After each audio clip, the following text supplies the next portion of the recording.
प्यारे विद्यार्थियों, नमस्कार। मैं डॉक्टर विजय कुमार चावला, राजकीय मॉडल संस्कृति वरिष्ठ माध्यमिक विद्यालय क्योड़क, जिला कैथल में हिंदी प्राध्यापक के पद पर कार्यरत हूं। विद्यार्थियों, आज की प्रस्तुति में आपका हार्दिक स्वागत है। विद्यार्थियों, आज हम कक्षा 7वीं की हिंदी की पाठ्य पुस्तक वसंत भाग 2 में संकलित पाठ 16 भोर और बरखा कविता, जो कि कृष्ण भक्त कवित्री मीराबाई द्वारा रचित है, का अध्ययन करेंगे। आओ आज की प्रस्तुति की ओर आपको ले चलूं। आज की प्रस्तुति के उद्देश्य, इस प्रस्तुति के अंत तक आप समझ पाएंगे भोर और बरखा कविता का सार, कविता में प्रयुक्त कठिन शब्दों के अर्थ, पाठ के पद्यांश की सप्रसंग व्याख्या, कविता में आए व्याकरणिक बिंदुओं का उदाहरण सहित वर्णन तथा भोर और बरखा कविता का मूल भाव। आओ भोर और बरखा कविता का सार आपके समक्ष प्रस्तुत कर रहा हूं, इसे ध्यान से देखना तथा सुनना। भोर और बरखा कविता मीराबाई द्वारा रचित है। इसमें आपके पाठ्यक्रम में 2 पद शामिल किए गए हैं। पहले पद का सार इस प्रकार है। पहला पद भोर अर्थात प्रातः काल से संबंधित है। भोर अर्थात प्रातः होते ही ब्रज के दरवाजे खुल जाते हैं। गोपियां जब दही को मथती हैं तो उनके कंगनों के बजने की ध्वनि सुनाई देती है। प्रातः होते ही देवता एवं मनुष्य श्री कृष्ण के दर्शनों के लिए उनके द्वार पर खड़े हो जाते हैं। सब ग्वाल बाल भी श्री कृष्ण की जय जयकार करते हैं। श्री कृष्ण रोटी और मक्खन हाथ में लेकर गायों को चराने के लिए निकल पड़ते हैं। आप दृश्य में देख भी पा रहे हैं कि श्री कृष्ण किस प्रकार गायों को चराने के लिए लेकर जा रहे हैं। मीराबाई कहती है कि उनके प्रभु तो श्री कृष्ण हैं, वे अपनी शरण में आने वालों का कल्याण करते हैं। अब आपके समक्ष भोर और बरखा का जो दूसरा पद है उसका सार प्रस्तुत कर रहा हूं, ध्यान से सुनिए। दूसरे पद में कवित्री ने वर्षा ऋतु का वर्णन किया है। सावन के आते ही बादल बरसने लगते हैं। आप दृश्य में देख भी पा रहे हैं कि बादल बरस रहे हैं। वे बादल मन को बहुत अच्छे लगते हैं। जब से सावन में श्री कृष्ण के आने की बात सुनी तो उनका मन उमंग से भर उठा है। आगे ध्यान से सुनिए।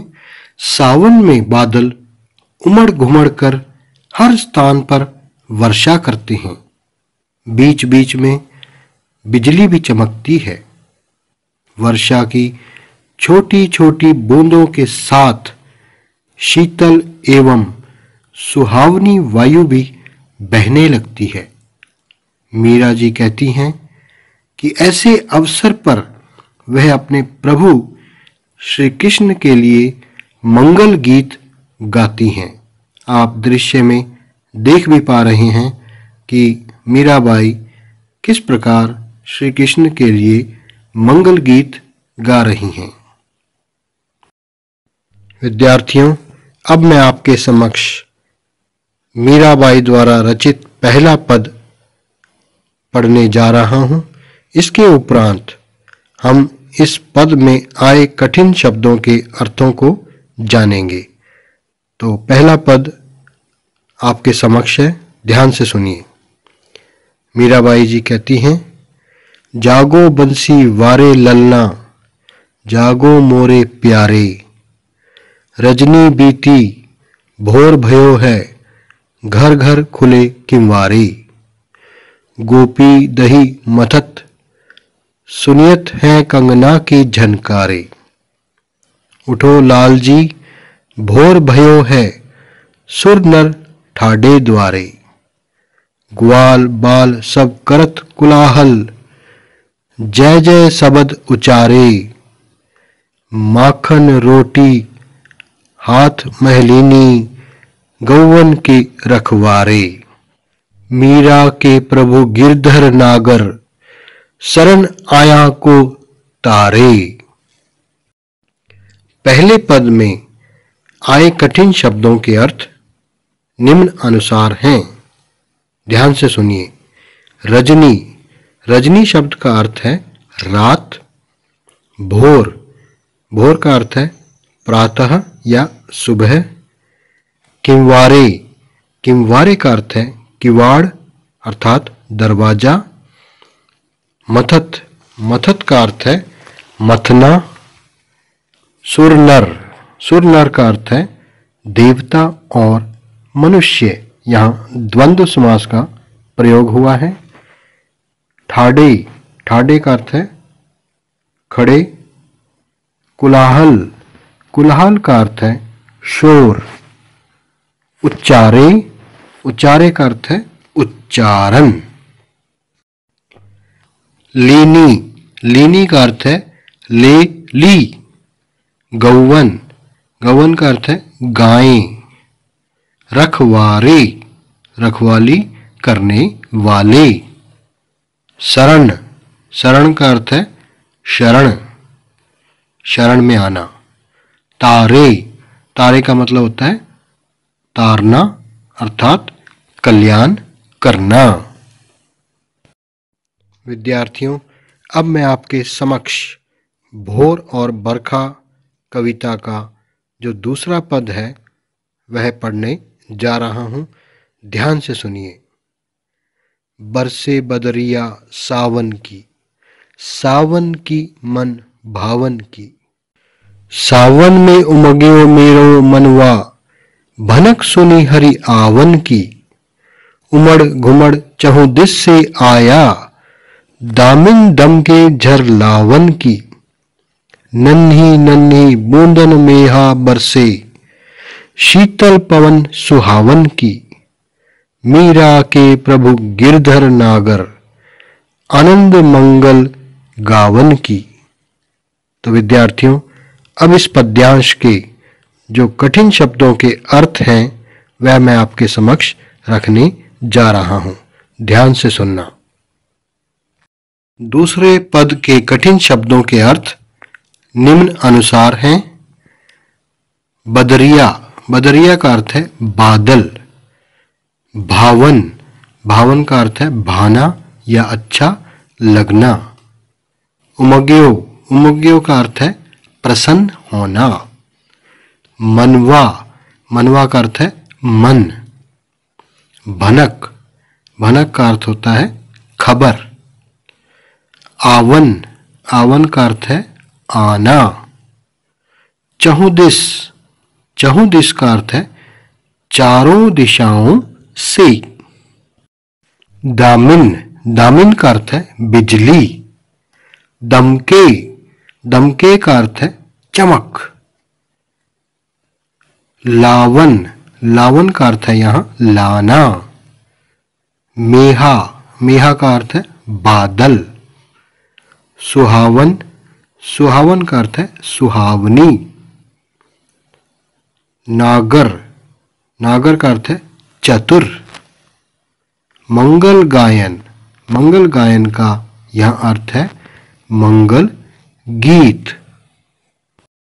विद्यार्थियों, हमने भोर और बरखा कविता के दोनों पदों के सार एवं उनमें आए कठिन शब्दों के अर्थों को जान लिया है। आओ अब भोर और बरखा कविता के दोनों पदों का सरलार्थ किस प्रकार किया जाना है वह मैं आपको समझाता हूं। तो पहला पद आपके समक्ष, इसका सरलार्थ किस प्रकार किया जाएगा इसे ध्यान से सुनिए तथा देखिए। सबसे पहले हम प्रसंग लिखते हैं। तो इस पद का प्रसंग इस प्रकार होगा। प्रस्तुत पद हमारी हिंदी की पाठ्य पुस्तक वसंत भाग 2 में संकलित भोर और बरखा नामक कविता से लिया गया है। यह पद कृष्ण भक्त कवित्री मीराबाई द्वारा रचित है। इसमें कवित्री ने ब्रज भूमि की भोर अर्थात प्रातः का वर्णन किया है। कवित्री ने ब्रज भूमि की जो सुबह होती है या प्रातः होती है उसमें किस प्रकार की गतिविधियां होती हैं उसका सुंदर चित्रण यहाँ प्रस्तुत किया है। तो आओ, यह था प्रसंग। अब इस पद का सरलार्थ अर्थात इसकी व्याख्या किस प्रकार लिखी जाएगी वह मैं आपको समझाता हूं। प्रस्तुत पद में मीराबाई यशोदा मां द्वारा कान्हा जी को सुबह जगाने के दृश्य का वर्णन कर रही हैं। यशोदा माता कान्हा जी से कहती हैं कि उठो कान्हा, रात खत्म हो गई है और सभी लोगों के घरों के दरवाजे खुल गए हैं। जरा देखो, सभी गोपियां दही को मथ कर तुम्हारा मनपसंद मक्खन निकाल रही हैं। हमारे दरवाजे पर देवता और सभी मनुष्य तुम्हारे दर्शन करने के लिए इंतजार कर रहे हैं। तुम्हारे सभी ग्वाल मित्र हाथ में माखन रोटी अर्थात मक्खन और रोटी लिए द्वार पर खड़े हैं और तुम्हारी जय जयकार कर रहे हैं। वो सब गाय चराने के लिए तुम्हारा इंतजार कर रहे हैं। इसलिए उठ जाओ कान्हा।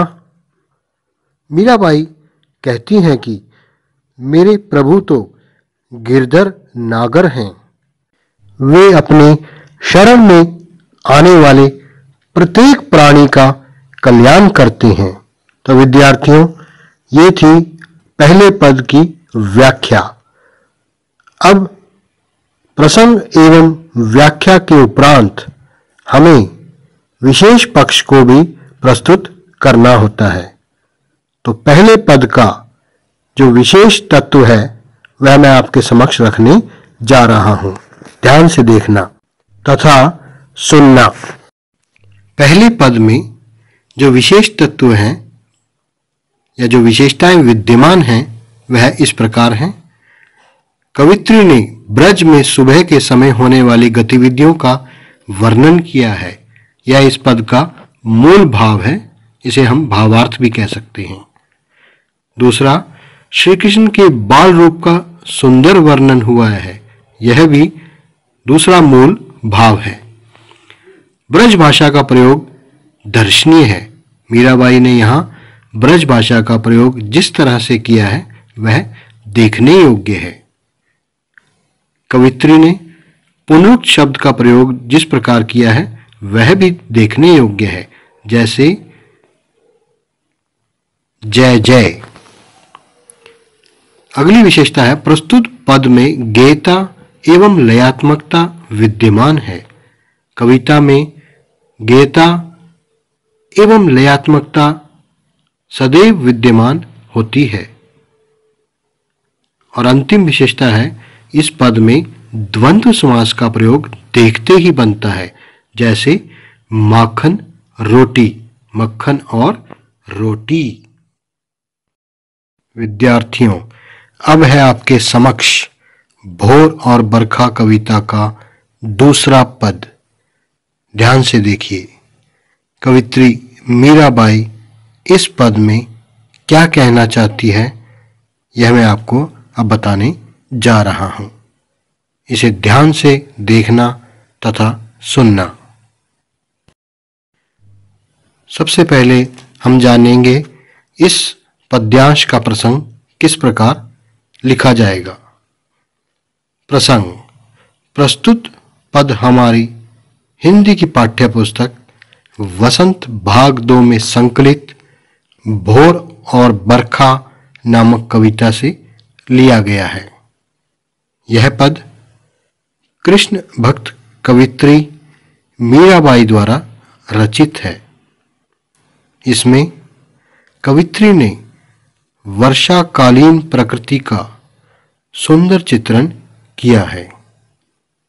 दूसरा पद जो है विद्यार्थियों, इसमें वर्षा काल में जो प्रकृति का सौंदर्य होता है उसका वर्णन कवित्री ने यहाँ बखूबी किया है।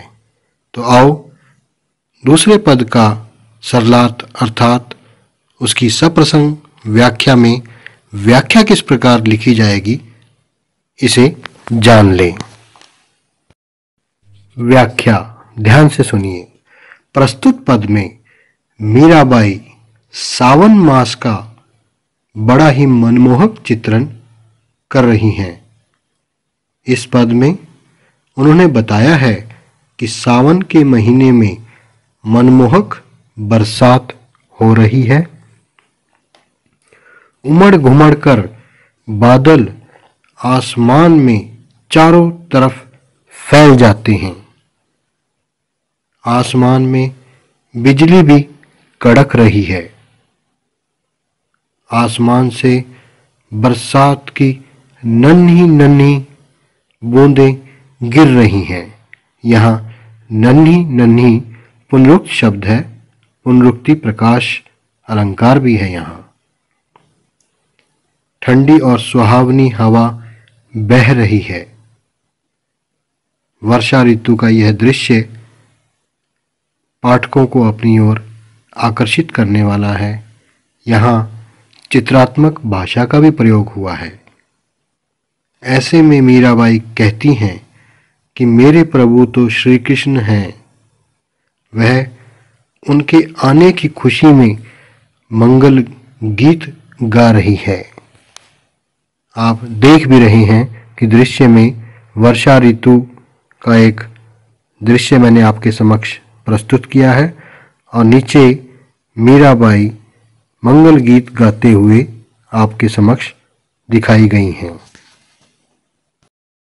आओ अब जाने दूसरे पद में कौन कौन से विशेष तत्व विद्यमान हैं।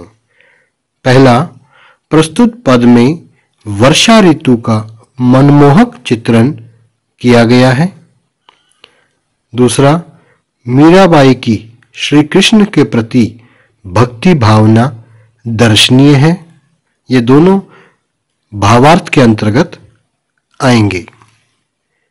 तीसरा बिंदु आपके समक्ष है, ब्रज भाषा का प्रयोग देखने योग्य है। तो मीराबाई जी ने अपने दोनों पदों में ब्रज भाषा का बखूबी प्रयोग किया है। चौथा, पाठ में द्वंद्व समास का प्रयोग हुआ है, जैसे उमड़ घुमड़, उमड़कर और घुमड़कर। प्रस्तुत पद में गेयता एवं लयात्मकता विद्यमान है। पद में पुनरुक्त शब्द का प्रयोग देखते ही बनता है, जैसे नन्ही नन्ही। विद्यार्थियों, मैंने आपके समक्ष दोनों पदों की सप्रसंग व्याख्या रखी। आपको उम्मीद है समझ भी आ गई होगी। अब मैं आपके समक्ष कविता में आए विभिन्न व्याकरणिक बिंदुओं को रखने जा रहा हूं। पहला व्याकरणिक बिंदु है द्वंद्व समास। ध्यान से देखिए, क्या है द्वंद्व समास? वह समास जिसके दोनों पद प्रधान हों तथा विग्रह करते समय और अथवा, या, एवं आदि योजक का प्रयोग हो उसे द्वंद्व समास कहते हैं। जैसे मक्खन रोटी, मक्खन और रोटी। इसी प्रकार सुर नर, देवता और मनुष्य, ये दोनों उदाहरण कविता में जो पद लिए गए हैं अर्थात मीराबाई द्वारा रचित हैं उनमें विद्यमान हैं। तो कवित्री ने सामासिक शब्दावली का प्रयोग बखूबी किया है जिसमें द्वंद्व समास देखते ही बनता है। अब मैं आपके समक्ष कविता में आए दूसरे व्याकरणिक बिंदु को रखने जा रहा हूं जो है पुनरुक्त शब्द। क्या है पुनरुक्त शब्द? आओ जानें। जब कोई एक शब्द एक ही साथ दो बार प्रयुक्त होता है तब उसे पुनरुक्त शब्द कहते हैं। जैसे घर घर, छोटी छोटी, नन्ही नन्ही तथा जय जय, ये चारों उदाहरण कविता में आए हैं जिसे मैंने आपके समक्ष रखा है। इनके कारण कविता में चमत्कार भी उत्पन्न हुआ है। अब मैं आपके समक्ष मीराबाई द्वारा रचित भोर और बरखा कविता में शामिल दो पद भोर और बरखा में जो मूल भाव विद्यमान है उसे रखने जा रहा हूं, उसे आपके समक्ष प्रस्तुत करने जा रहा हूं। ध्यान से सुनिए। प्रथम पद जो भोर से संबंधित है उसमें कवित्री क्या कहना चाहती है? कवित्री ने ब्रजभूमि की भोर अर्थात प्रातः का वर्णन पहले पद में किया है। ब्रजभूमि में प्रातः काल में जो विभिन्न गतिविधियां आयोजित की जाती हैं या होती हैं उनका चित्रण बखूबी किया है। यह प्रथम पद का मूल भाव है।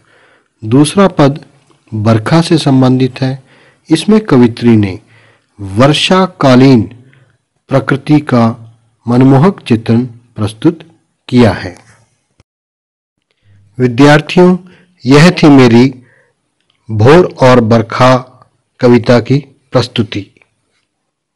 इस प्रस्तुति को देखने के बाद मेरे अनुसार आपने निम्न बातें समझ ली होंगी। पहला, भोर और बरखा कविता का सार आपको समझ आ गया होगा। इसके दोनों पदों का जो सार है उसका मैंने आपको विस्तार पूर्वक वर्णन प्रस्तुत किया है। दूसरा, कविता में प्रयुक्त कठिन शब्दों के अर्थ आपको समझ आ गए होंगे। तीसरा, भोर और बरखा कविता का सरलार्थ अर्थात उसकी सप्रसंग व्याख्या आपको समझ आ गई होगी। किस प्रकार हम एक पद्यांश की अर्थात कविता की पंक्तियों की सप्रसंग व्याख्या करते हैं उसका प्रारूप अच्छी तरह आपको समझ आ गया होगा।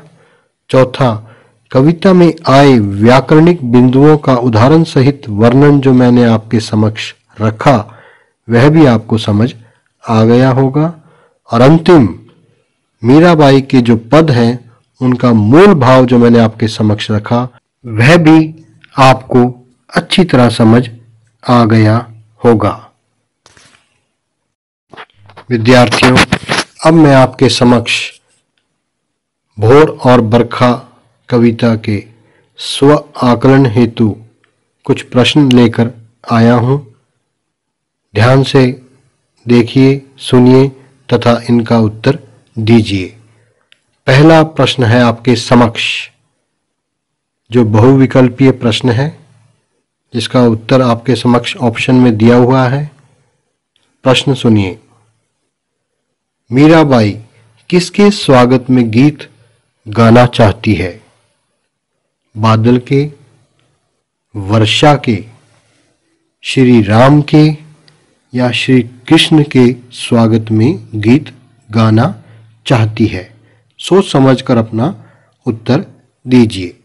मीराबाई किसके स्वागत में गीत गाना चाहती है? तो इसका उत्तर है श्री कृष्ण के स्वागत में, क्योंकि मीराबाई कृष्ण भक्त कवित्री हैं।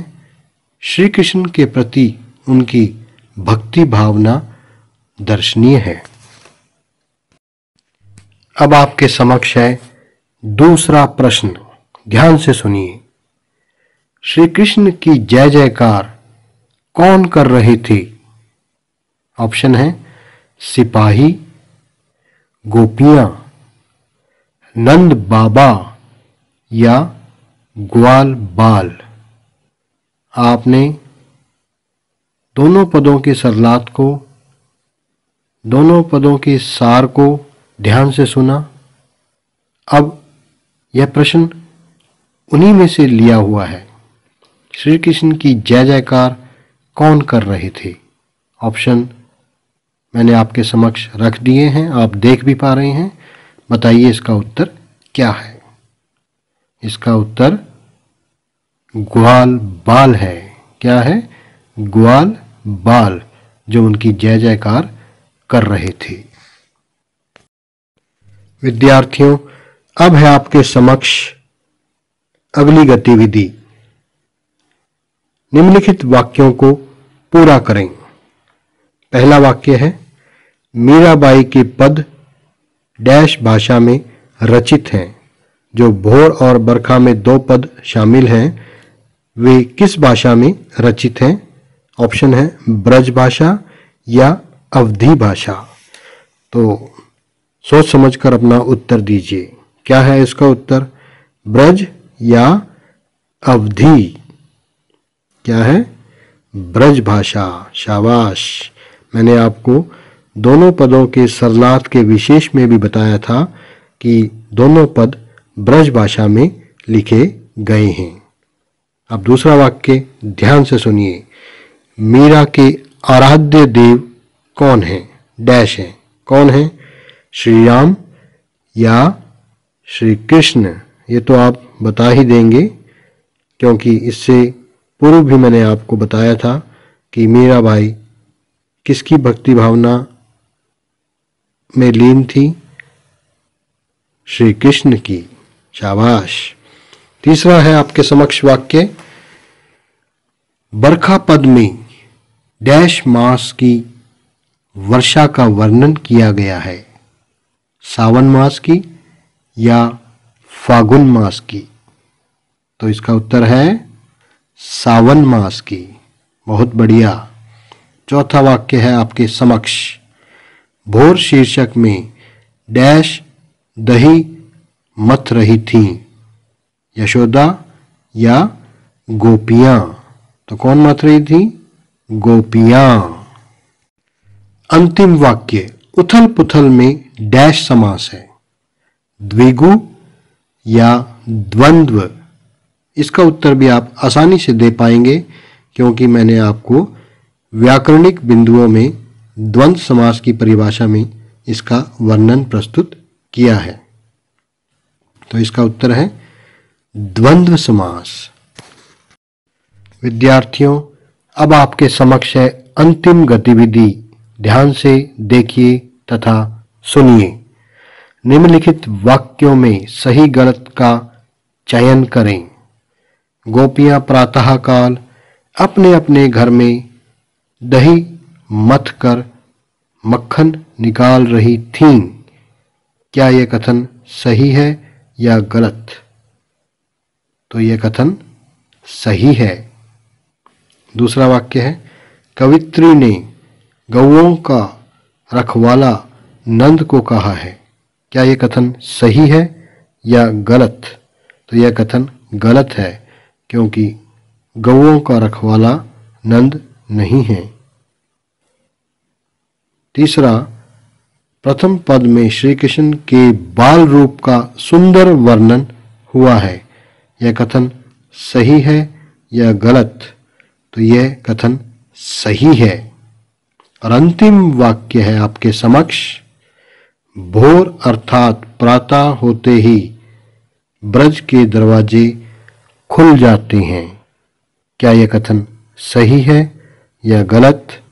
तो यह कथन भी सही है विद्यार्थियों। यह थी आज की मेरी प्रस्तुति। मुझे उम्मीद ही नहीं, पूर्ण विश्वास है कि आपको मेरी यह प्रस्तुति अच्छी लगी होगी। मैं आप सभी का अंत में दिल से आभार प्रकट करता हूं और धन्यवाद करता हूं।